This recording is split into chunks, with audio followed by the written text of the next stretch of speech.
جی د ژغ کې دا وخت موجود یم په جنوبي وزیرستان مین ښار وڼه بازور کې دا هغه علاقه ده دا هغه بازور دی چې په دا دلته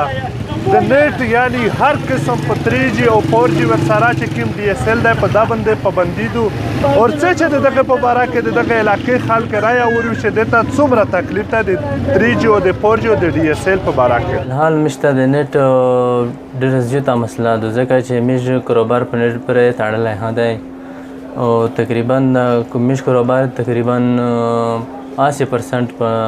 نیټ پورې تړلی دی ستاسو چې که نه نیټ چې خلاص شي میږ کاروبار ډېر زیات ورسره تیز شي او نیټ شته نه که نه میږ کاروبار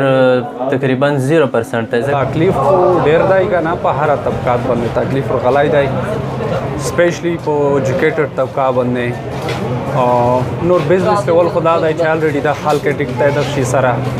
مطلب دا دی چې دوی د خپل یو پروسس راون دی خو سپیشلی چې څومره هغه دو که نه ایجوکیټډ طبقه دا دادو چې دی آنلاین کلاسونه دي دغه نه علاوه دی چې څومره دی د سبمیشن دی فارمونه لازل دي که نه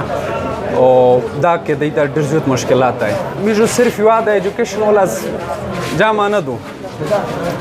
نور چې څومره ټریډ بزنس دی دا مازې ډېر امپروو شي ورسره همدا مطالبه دو چې میږ څومره بیسیک رایټس دي دا د میږ ته میلاو شي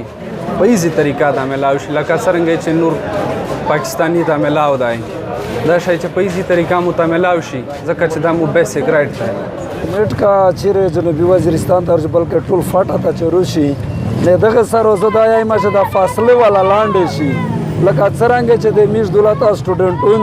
ورنه دي نو هغه مقصد دا چې آنلاین کلاسونه لر بر لاګېږي دی نه چې وخصای دولت او بل خبره دا ده چې که نیټ چیرې روشي دلته د میږ ټیچرون یا د میږ ډاکټرون یا دا خلک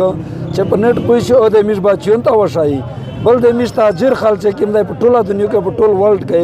بزنس چې کوم دی دغه د نیټ په ذریعه کېږي نو که چیرې دا شی روشي د میږ تاجرون د میږ دغه ورنه چې کوم تجارت کوو نو دا زه داسې وایم چې دغه بیا د دغه سره دا بزنس د بهر ملک سره هغه کې ډېرو شوي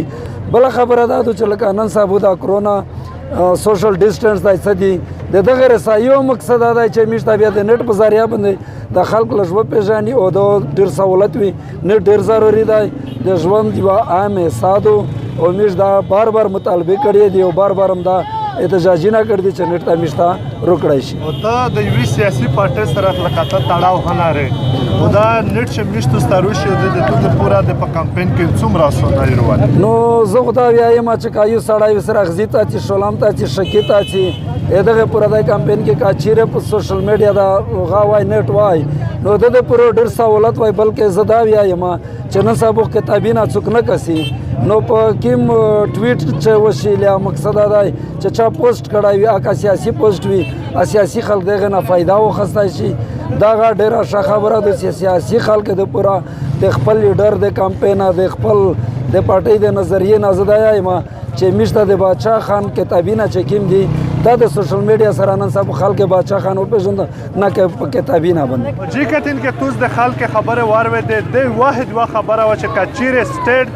د پاټه نه سب که پاټه نه تیاري ورکول غواړي و دې ته د بیسک یعنې د نیټ چې کوم سهولت دی دا د ورکړلی شي چې کوم په دا پاټه کې دو کوم وزیرستان دی او نور ایجنسۍ دي دا کې دا تیاري ورکړی شي کیمرامین AK وزیر سره سعید وزیر ژغ نیوز وانا